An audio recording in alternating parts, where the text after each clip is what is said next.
विज्ञान अध्याय 6 जैव प्रक्रम पाठ 17 में हम वाष्पोत्सर्जन क्रिया के बारे में अध्ययन करेंगे। देखिए, इसमें वाष्पोत्सर्जन जो होता है वो तनों में और पत्तियों में होता है। पौधे के तनों व पत्तियों में होता है। तो वाष्पोत्सर्जन की परिभाषा जो होती है, पौधे के वायवीय भागों से जल का वाष्प के रूप में उड़ने की क्रिया को वाष्पोत्सर्जन कहते हैं। पौधे के वायवीय भागों से जल का वाष्प के रूप में उड़ने की क्रिया को क्या कहते हैं? वाष्पोत्सर्जन कहते हैं। हम लिख देते हैं, पौधों के वायवीय भागों से जल का वाष्प के रूप में उड़ने की क्रिया को वाष्पोत्सर्जन कहते हैं। इसको कहते हैं वाष्पोत्सर्जन। ठीक है। तो हम जैसे पौधे जो जमीन से, मिट्टी से जल अवशोषित करते हैं, उसका खाली कुछ ही मात्रा जो होता है उपयोग में लाते हैं।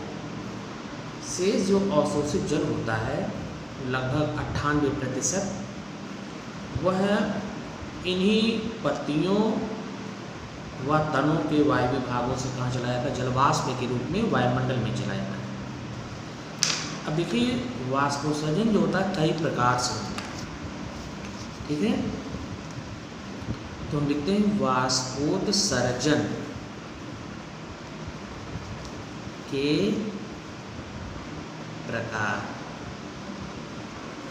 वाष्पोत्सर्जन के प्रकार। देखिए, वाष्पोत्सर्जन क्या होता है ना, कि जो पत्तियां होती हैं, हरे तने होते हैं, है ना, उन्हीं तनों की सतह पर, मतलब पत्तियों की अगर एक बीज पत्ती है तो उसकी दोनों सतह पर, अगर द्विबीजपत्री पत्ती है तो उसकी निचली सतह पर। ठीक है। और कुछ जो होते हैं हरे तने होते हैं, उनमें क्या होता है कि उनकी सतह पर असंख्य छिद्र होते हैं, छोटे छोटे छिद्र होते हैं। तो ये जो छिद्र होते हैं ना, वह एक जोड़ी जो होता है वृक्क के आकार की कोशिकाएं होती हैं, उनसे बनती है। जैसे ये रचना है, ये अब देखिए, ये जो कोशिका है वृक्क के समान है। ठीक। तो ये वृक्क जो कोशिकाएं होती है, इसी कहते हैं रंध्र कोशिकाएं। इन्हीं दोनों के बीच, इन दोनों के बीच ये जो छिद्र होता है, ये जो छिद्र है, इसी को कहते हैं रंध्र। रंध्र माने होता है छिद्र। ठीक। तो यही जो एक जोड़ी वृक्काकार कोशिकाएं होती हैं, यही रंध्रों के खुलने और बंद होने का क्या करती है? नियंत्रण करती है। बस समझे? तो वाष्पोत्सर्जन जो प्रकार है, तो वाष्पोत्सर्जन पौधे के 3 भागों से होता है। पौधों के 3 भागों से वाष्पोत्सर्जन की क्रिया होती है। ठीक। तो एक पहला कौन सा? ये रंध्र है। जो पहला जो होता है, रंध्रों द्वारा वाष्पोत्सर्जन। तो आप समझ गए होंगे कि ये जो वृक्क के आकार की कोशिकाएं होती हैं, रंध्र कोशिकाएं कहते हैं। इन्हीं रंध्र कोशिकाओं के बीच छिद्र होता है, उसे रंध्र कहते हैं। और यही रंध्र कोशिकाएं इन रंध्रों के खुलने और बंद होने का क्या करते हैं, नियंत्रण करते हैं। तो जैसे कि इसमें क्या है, इसी रंध्रों के द्वारा है ना वाष्पोत्सर्जन भी क्रिया होती है और वायु जो होती है उसका आवागमन भी होता है। यानी छिद्रों के द्वारा वायु का क्या होता है, आवागमन भी होता है। मतलब वायु इसी के द्वारा अंदर प्रवेश करती है और बाहर निकलती है। ठीक, अब इसमें क्या है कि देखिए जो रंध्रों द्वारा, ठीक है, रंध्रों द्वारा जो जल का वाष्पीकरण होता है तो इसलिए इसको रंध्रीय वाष्पोत्सर्जन कहते हैं। ठीक, रंध्रीय वाष्पोत्सर्जन क्या होता है कि पौधे की पत्तियों व हरे तनों से रंध्रों द्वारा होने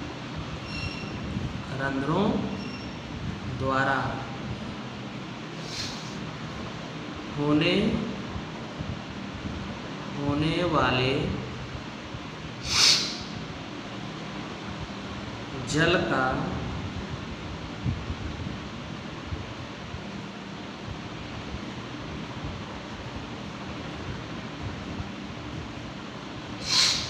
वाष्प के रूप में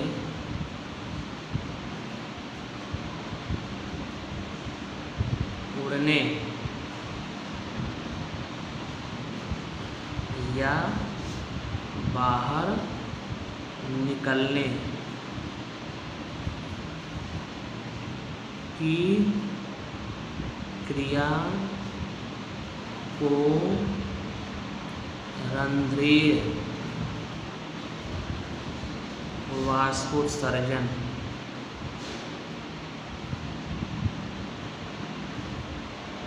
कहते हैं। ठीक, ये तो रंध्रीय पौधे की पत्तियों और हर तनों से रंध्रों द्वारा होने वाले जल का वाष्प के रूप में उड़ने या बाहर निकलने क्रिया को क्या कहते हैं, रंध्रीय वाष्पोत्सर्जन कहते हैं। तो ये पत्तियां होती हैं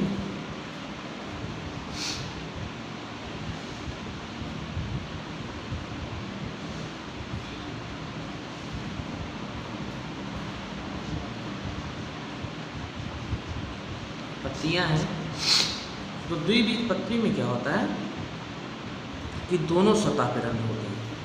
ठीक है, एक बीजपत्री में क्या होता है, निचली सतह पे रंध्र होते हैं।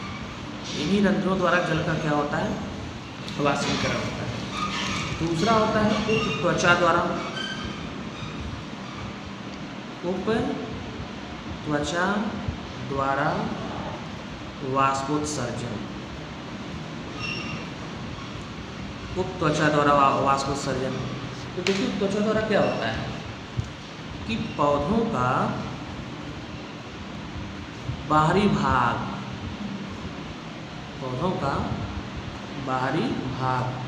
व पत्तियां, तो ये क्यूटिकल द्वारा क्या होते हैं या उप त्वचा द्वारा घिरे होते हैं। पौधे का बाहरी भाग व पत्तियां क्यूटिकल, इसी कहते हैं उप त्वचा द्वारा ढके रहते हैं। ठीक है, जिससे जल का वाष्पीकरण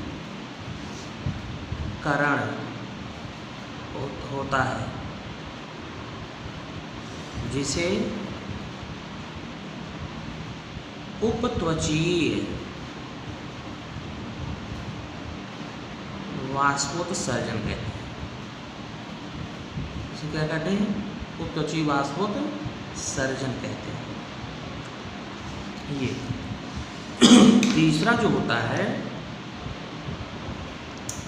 वातरंध्रों,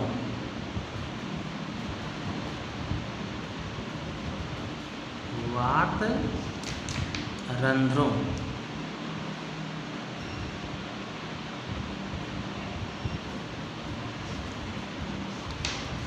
वात रंध्रों द्वारा वाष्पोत्सर्जन। वात रंध्रों द्वारा, तो देखिए क्या होता है, वृक्ष के तने शाखाओं पर छाल के देखते हैं, बीच बीच में छोटे छोटे वातरंध्र होते हैं, जिनसे क्या होता है, जल का वाष्पोत्सर्जन होता है। ठीक है, वाष्पीकरण होता है जल का। तो देखिए फिर से लिख देते हैं, वृक्षों के तनों व शाखाओं पर छाल के बीच बीच में छोटे छोटे वात रंध्र होते हैं, जिनसे वाष्पोत्सर्जन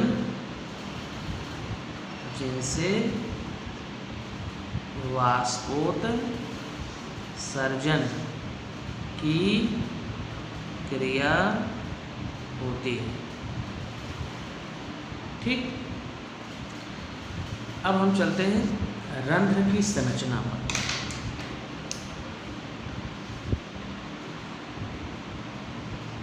रंध्र की संरचना, ये रंध्र की संरचना होगी।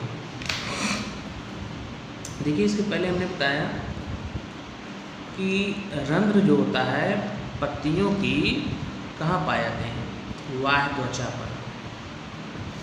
तो प्रत्येक रंध्र में 2 अर्धचंद्राकार द्वार कोशिकाएं होती हैं। तो ये हम बना दे रहे हैं यहाँ पर, ये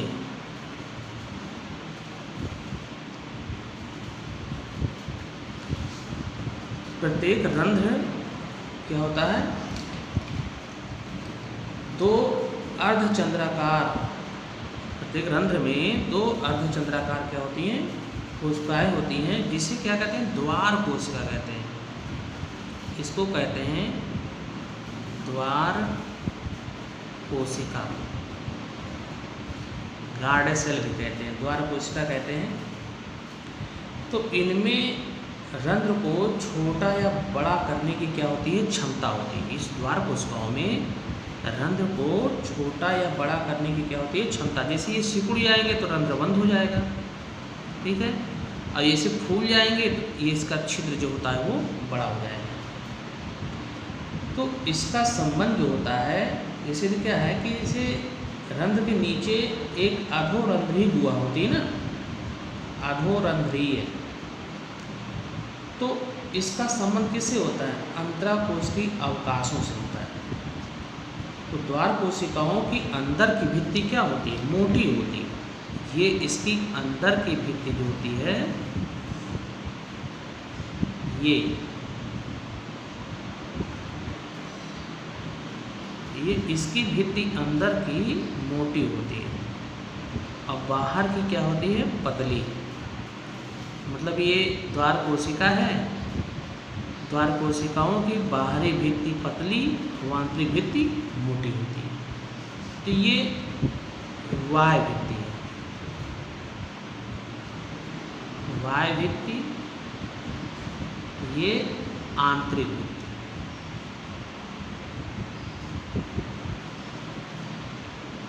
ठीक, बाह्य भित्ति हो गई और कौन सी हो गई, आंतरिक भित्ति हो गई। इसके किनारे किनारे ऐसे द्वार कोशिकाओं किनारे किनारे ये सहायक एक्सेसरी सेल्स होती हैं, सहायक कोशिकाएं होती हैं। ये ऐसे कहते हैं, बाह्य त्वचा की कोशिकाएं भी कहते हैं। ये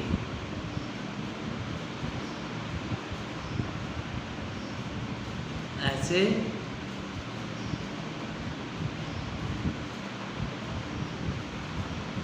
ये इसे घिरी होती है, ठीक है। तो इसको क्या कहते हैं, बाह्य त्वचा की कोशिकाएं। बात समझे? इसको कहते हैं छिद्र, कहते हैं रंध्र। ठीक, ये द्वार कोशिकाएं हो गई। इसके अंदर जो होता है ये कोशाद्रव्य हो गया।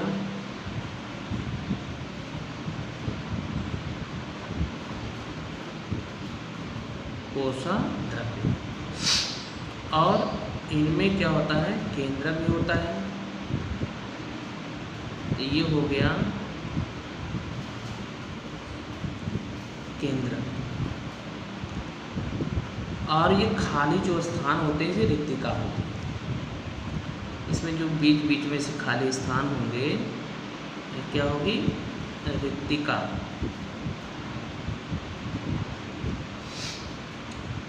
ठीक है। अब देखिए क्या है कि ये द्वार कोशिकाएं हैं। हाँ, क्या है, द्वार कोशिकाएं। देखिए द्वार कोशिकाओं में भी केंद्रक होता है, ये भी केंद्रक है। और इसके अगल बगल जो होते हैं ये हरित लवक होते हैं, ये हरित लवक होते हैं। अब देखिए यहाँ पर क्या होता है, हमने कहा कि जो रंध्र की संरचना होती है 2 द्वार कोशिकाओं से बनी होती है। प्रत्येक द्वार कोशिका वृक्क या किडनी के समान होती है, जिसका आंतरिक भित्ति मोटी और बाह्य भित्ति क्या होती है, पतली होती है। इन्हीं दोनों के बीच की गुहा को अधोरंध्रीय गुहा कहते हैं, जो अंतराकोशिकीय अवकाश से संबंधित होता है। तो ये बीच का भाग जो होता है इसी के क्या कहते हैं, छिद्र कहते हैं या रंध्र कहते हैं। अब इसमें क्या होता है कि देखिए द्वार कोशिकाओं में हरित लवक पाए जाते हैं। ये क्या है, हरित लवक, हरित लवक है, ये केंद्रक है। और बाकी क्या है, हरित लवक। तो जो हरित लवक होता है ये किस में होता है, द्वार कोशिकाओं में होता है। तो ये देखिए पढ़ते हैं आप कि रंध्र दिन के समय खुले रहते हैं और रात्रि के समय बंद हो जाते हैं, है ना।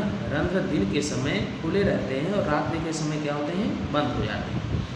देखिए जो हवा जो चलती है, तो हवा के ये जो वाष्पोत्सर्जन होता है वो शुष्क अगर हवा है तो शुष्क हवा चलने के पर क्या होता है, वाष्पोत्सर्जन क्रिया अधिक होती है। ठीक है।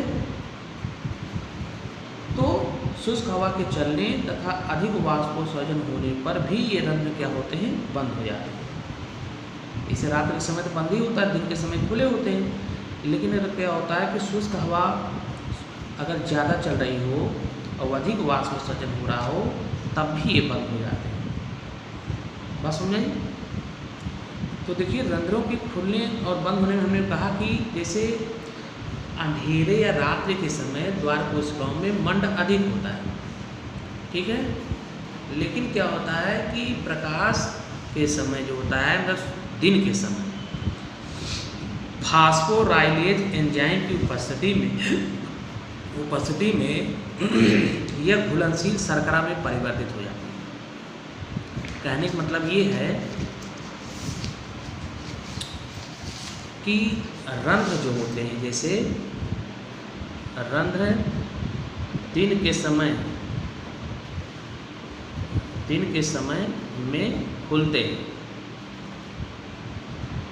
और रात्रि के समय बंद हो जाते हैं। ठीक, ऐसा क्यों होता है? तो देखिए रात्रि के समय कोशिकाओं में मंड अधिक होता है। ठीक, रात्रि के समय द्वार कोशिकाओं में मंड अधिक होता है। तो मंड एक अघुलनशील शर्करा पॉलीसैकेराइड्स है, ठीक है।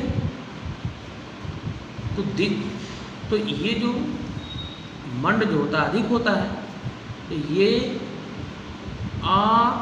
अघुलनशील क्या है, शर्करा है। परंतु दिन के समय में क्या होता है, फास्फोरिलेज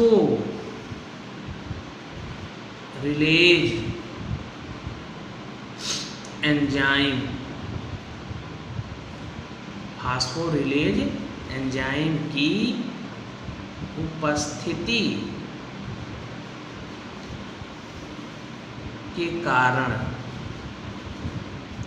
यह किसमें, घुलनशील शर्करा में परिवर्तित हो जाती है, ठीक है। तो जब घुलनशील शर्करा में परिवर्तित हो जाएगी तो जो इसमें होता है कि द्वार कोशिकाओं के जो समीप, ठीक है, द्वार कोशिकाओं के समीप, ये इसे द्वार कोशिका है, इस द्वार कोशिकाओं के समीप कौन सी है, बाह्य त्वचा की कोशिकाएं हैं। तो इसमें से जल परासाड़ी क्रिया द्वारा इन द्वार कोशिकाओं में प्रवेश कर जाता है और ये द्वार कोशिकाएं फूलने लगती हैं, जिसके कारण रंध्र क्या होता है, खुल जाता है। किंतु क्या होता है, रात्र के समय जब यही द्वार कोशिकाओं में उपस्थित मंड या अघुलनशील शर्करा, तो जैसा कि रात्रि में क्या है कि जब यही अघुलनशील शर्करा में परिवर्तित हो जाएगी, इन द्वार कोशिकाओं से जल जो होता है इस वायत्वचीय कोशिकाओं में आ जाता है, ठीक है, वायत्वचीय कोशिकाओं में, जिसके कारण ये द्वार कोशिकाएं सिकुड़ जाती हैं और ये रंध्र क्या होते हैं, बंद हो जाते हैं। बात समझाइए। तो कहने का मतलब है कि दिन के समय में मंड के घुलनशील शर्करा में बदल जाने से द्वार कोशिकाओं का परासाड़ी दाब, ठीक है, बढ़ जाता है और ये पर्ण मध्योतक कोशिकाओं से जल अवशोषित करके स्फीत दशा में आते हैं, फूल जाते हैं। इसके कारण वायु भित्ति जो होती है पतली होती है, ये तन जाती है, बाहर की तरफ खींच जाती है, ठीक है। तो जब बाहर की तरफ खींचेगी तो रंध्र खुल जाएंगे और अंधेरे में प्रकाश संश्लेषण क्रिया तो होती नहीं है, तो यही शर्करा अघुलनशील शर्करा में क्या होती है, परिवर्तित हो जाती है, जिसके कारण द्वार कोशिकाओं का परासाड़ी दाब क्या होता है, कम हो जाता है और जल जो होता है बाहर निकल जाता है, जिससे द्वार कोशिकाएं शिथिल हो जाती हैं, सिकुड़ जाती हैं और रंध्र क्या होते हैं, बंद हो जाते हैं, ठीक है। तो ये वाष्पोत्सर्जन का फिगर था क्रियाविधि का, ठीक है। अब हम चलते हैं वाष्पोत्सर्जन को प्रभावित करने वाले कारक।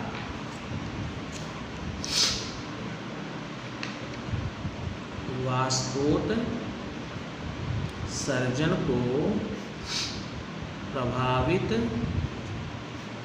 करने वाले कारक। तो वाष्पोत्सर्जन को प्रभावित करने वाले कारक कौन कौन से? नंबर 1 होता है वायु की आर्द्रता। आर्द्रता माने होता है नमी। आर्द्रता माने क्या होता है? नमी। दूसरा होता है वायु की गति।